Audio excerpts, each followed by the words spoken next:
여러분 지금 계좌를 보시면서 솔직히 어떤 생각이 드시나요?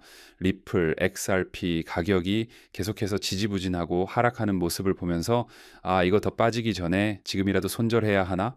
아마 이런 불안감 때문에 밤잠 설치시는 분들 많으실 겁니다. 그런데 말이죠. 지금 여러분이 공포에 질려 매도 버튼에 손을 올리고 있는 바로 이 순간 누군가는 무려 3조 원이라는 천문학적인 돈을 쏟아부어서 XRP를 미친 듯이 쓸어 담고 있다는 사실 알고 계셨습니까? 오늘 제가 드릴 말씀은 단순히 버티면 오릅니다. 같은 희망 고문이 아닙니다. 지금 시장의 물밑에서 벌어지고 있는 일반 개인 투자자들은 상상조차 하기 힘든 거대한 돈의 이동에 대한 이야기입니다. 왜 가격은 떨어지는데 거래량은 폭발하고 있는지, 도대체 그 많은 리플은 누가 다 가져가고 있는지, 그리고 그 끝에는 과연 무엇이 기다리고 있는지 오늘 영상을 끝까지 보신다면 여러분은 지금 당장 XRP를 단 한 개라도 더 사지 않고는 못 베기게 되실 겁니다. 단순한 뇌피셜이 아닌 국제결제은행의 충격적인 보고서와 온체인 데이터를 근거로 그 실체를 낱낱이 파헤쳐 드리겠습니다. 먼저 가장 최근에 포착된 충격적인 데이터부터 짚고 넘어가야겠습니다. 온체인 데이터를 분석해 보면 정말 기이한 현상이 발견됩니다. 최근 일주일 동안 시장은 분명히 하락세였고 개인 투자자들의 공포 지수는 극에 달했습니다. 그런데 천만 개에서 억 개의 XRP를 보유한 이른바 슈퍼 고래들의 지갑 장어는 오히려 폭발적으로 늘어났습니다. 구체적인 수치를 말씀드리면요. 불과 일주일 사이에 이 고래들이 사들인 XRP의 양만 무려 11억 개에 달합니다. 지금 시세로 환산하면 약 23억 달러, 우리 돈으로 따지면 거의 3조 원에 육박하는 엄청난 자금입니다. 여러분 한번 상식적으로 생각해 보시죠. 수천억 수조 원을 굴리는 이 거대 세력들이 정보도 빠르고 자금력도 막강한 이 스마트 머니들이 과연 바보라서 떨어지는 칼날을 맨손으로 잡고 있는 걸까요? 절대 아니라는 겁니다. 우리가 공포에 떨며 던지는 물량을 그들은 박앤세일이라고 생각하며 줍고 있는 겁니다. 주식이나 코인 시장의 불변의 법칙이 있죠. 대중이 공포에 팔 때 환희에 사라. 지금 고래들은 단순히 단기 반등을 노리고 들어온 게 아닙니다. 그들은 우리가 보지 못하는 판의 변화, 즉 거대한 상승의 시그널을 이미 감지했기 때문에 개미들이 던지는 물량을 아주 조용히 그리고 확실하게 매집하고 있는 겁니다. 이것이 바로 정보의 비대칭이 만들어내는 투자의 격차인 것이죠. 여기서 더 의심스러운 정황이 하나 더 포착되었습니다. 최근 리플사 공식 지갑에서 무려 4억 4천만 개, 금액으로는 약 2억 달러가 넘는 XRP가 한 번에 이체되는 일이 발생했습니다. 보통 코인 시장에서 재단이 물량을 이동시키면 이제 고점에서 팔아치우려나 보다 하고 덤핑을 걱정해서 가격이 폭락하는 게 일반적인 공식이잖아요. 그런데 이번엔 달랐습니다. 이 엄청난 물량이 움직였는데도 불구하고 시장은 오히려 이걸 호재로 받아들이고 있다는 겁니다. 이게 무슨 의미일까요? 전문가들은 이번 대규모 이체를 단순한 매도가 아닌 기관 투자자들을 위한 사전 테이블 세팅으로 해석하고 있습니다. 쉽게 비유하자면 집에 아주 중요한 손님이 오기 전에 미리 음식을 그릇에 담아 식탁에 세팅해 두는 것과 같습니다. 리플사는 지금 누군가에게 이 막대한 물량을 넘길 준비를 하고 있다는 뜻이고 그 누군가는 개인이 아닌 거대 기관일 가능성이 매우 높습니다. 즉 시장에 풀려서 가격을 떨어뜨리는 물량이 아니라 기관의 금고 속으로 들어가 잠기게 될 물량이라는 겁니다. 이것은 유동성 공급을 가장한 사실상의 기관 진입 신호탄이라고 봐야 정확합니다. 앞서 말씀드린 대규모 이체 소식이 전해진 직후 리플의 가격 반응을 보셨나요? 놀랍게도 가격은 떨어지기는커녕 오히려 5% 가까이 반등하는 모습을 보여줬습니다. 이게 정말 중요한 포인트인데요. 시장 참여자들, 특히 눈치 빠른 투자자들은 이제 알기 시작한 겁니다. 이건 악재가 아니다. 이건 기관들이 들어오고 있다는 강력한 시그널이다라고 말이죠. 보통 큰 금액이 이동하면 매도 압력 때문에 차트가 무너져야 정상인데 누군가 그 물량을 받아내면서 가격을 지켜 올렸다는 것은 매도 세력보다 매수 세력의 힘이 훨씬 강력하다는 것을 방증합니다. 지금 차트가 보여주는 이 기묘한 움직임은 손바뀜이 아주 활발하게 그것도 아주 건전하게 일어나고 있다라는 증거입니다. 개인들의 물량이 기관과 세력에게로 넘어가는 이른바 부의 재분배 과정이 지금 이 순간에도 실시간으로 일어나고 있다라는 사실을 우리는 절대 간과해서는 안 됩니다. 그렇다면 도대체 왜 고래들과 기관들은 지금 이 시점에 리플에 3조 원을 베팅하고 있는 걸까요?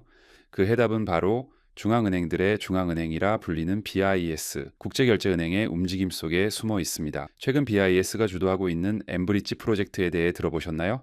이 엠브리지 프로젝트는 전 세계 중앙은행과 상업은행들이 국경을 넘어서 디지털 화폐로 직접 거래할 수 있는 새로운 국제 결제 플랫폼을 만드는 아주 거대한 실험입니다. 현재 우리가 쓰는 스위프망은 너무 느리고 수수료도 비싸고 절차도 복잡하죠. 이걸 블록체인 기술로 싹 갈아엎겠다는 건데 여기서 정말 소름 돋는 사실이 하나 있습니다. 바로 이 엠브리지가 추구하는 구조와 리플이 수년간 구축해온 ODL 시스템이 놀라울 정도로 닮아 있다라는 겁니다. 아니 사실상 리플의 시스템이 이 프로젝트의 청사진이 되었다고 봐도 무방할 정도입니다. 리플은 이미 국경 간 송금, 특히 은행 간의 유동성 공급을 위해 설계된 코인입니다. BIC가 꿈꾸는 세상, 즉 전 세계 돈이 실시간으로 오가는 세상에서 가장 준비된 플레이어는 누가 뭐라 해도 리플이라는 거죠. 지금 고래들은 리플이 단순한 코인을 넘어 차세대 국제 금융 시스템의 표준이 될 것이라는 확신을 가지고 베팅하고 있는 겁니다. 혹자는 이렇게 물을 수도 있습니다. 아니, 비트코인이나 이더리움도 있는데 왜 하필 리플이야? 네, 좋은 질문입니다. 하지만 결제 시스템, 특히 금융기관들이 사용하는 송금망의 관점에서 보면 답은 너무나 명확합니다. 비트코인 너무 느립니다. 송금 하나 보내는데 10분, 20분 기다려야 하고 수수료도 비쌀 때는 몇만 원씩 하죠. 은행이 고객 돈을 보내는데 이런 불안정성을 감수할 수 있을까요? 이더리움도 마찬가지입니다. 가스비 문제와 속도 이슈가 여전히 존재합니다. 하지만 XRP는 다릅니다. 전송 속도 단 3초면 지구 반대편으로 돈이 꽂힙니다. 수수료 거의 0원에 가깝습니다. 게다가 지난 수년간 단 한 번의 해킹 사고도 없이 완벽한 보안성을 입증해 왔습니다.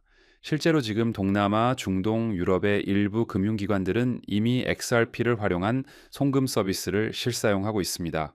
테스트 단계가 아니라 실제 돈이 오가고 있다라는 말입니다. BIS가 구축하려는 글로벌 결제 네트워크에서 가장 현실적이고 가장 효율적인 대안은 현재로서는 XRP가 유일합니다. 이것은 기술적 우위를 넘어서 금융 엘리트들이 선택할 수밖에 없는 필연적인 이유가 되는 겁니다. 여기에 기름을 붓는 소식이 하나 더 있습니다. 바로 미국 규제 당국의 태도 변화입니다. 그동안 암호화폐를 눈엣 가시처럼 여기던 미국 은행 규제 당국이 최근 은행들도 블록체인 기반의 자산을 결제 수단으로 보유할 수 있도록 허용할 수 있다는 입장을 내비치고 있습니다. 이게 무슨 뜻이냐면요.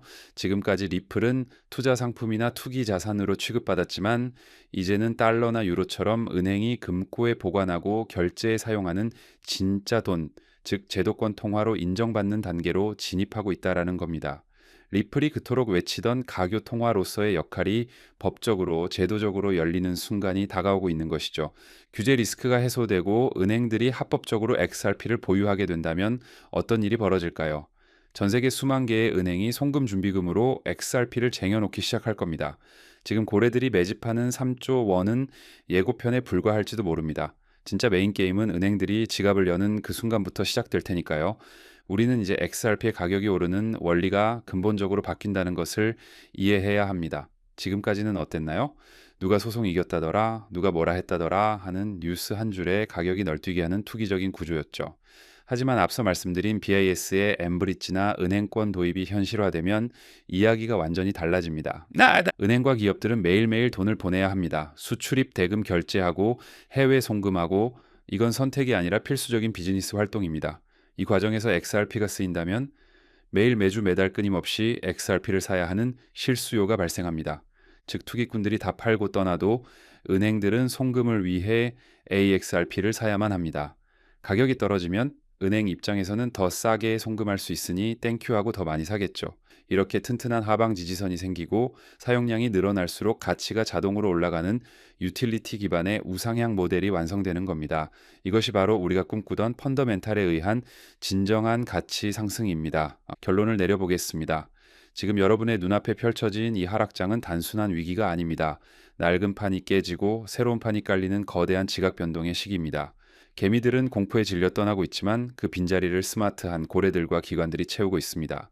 3조 원이라는 돈은 거짓말을 하지 않습니다. 2025년 본격적인 금리 인하 사이클과 맞물려 암호화폐 시장에 다시 한번 거대한 유동성이 공급될 때 가장 빠르고 가장 높게 튀어오를 자산은 이미 준비를 마친 실체가 있는 코인이 될 것입니다. 그리고 그 중심에 리플이 있습니다. 지금 가격이 얼마가 떨어졌네, 얼마가 올랐네, 일희일비할 때가 아닙니다. 중요한 건 내가 이 거대한 흐름의 어디에 서 있느냐입니다. 지금 이 순간이 어쩌면 기관들이 본격적으로 깃발을 꽂기 전에 우리가 저렴하게 탑승할 수 있는 마지막 기회일지도 모릅니다. 고래들의 등에 올라타십시오. 그들이 가는 방향이 곧 돈이 흐르는 방향입니다. 여러분의 현명한 선택이 1년 뒤 여러분의 계좌 앞자리를 완전히 바꿔놓을 것이라 확신합니다. 오늘 준비한 소식은 여기까지입니다. 오늘 영상 유익하셨다면 구독과 좋아요 한 번씩 부탁드리고요. 저는 다음에 더 좋은 정보와 소식으로 찾아뵙겠습니다. 여러분의 성공적인 투자를 기원합니다. 감사합니다.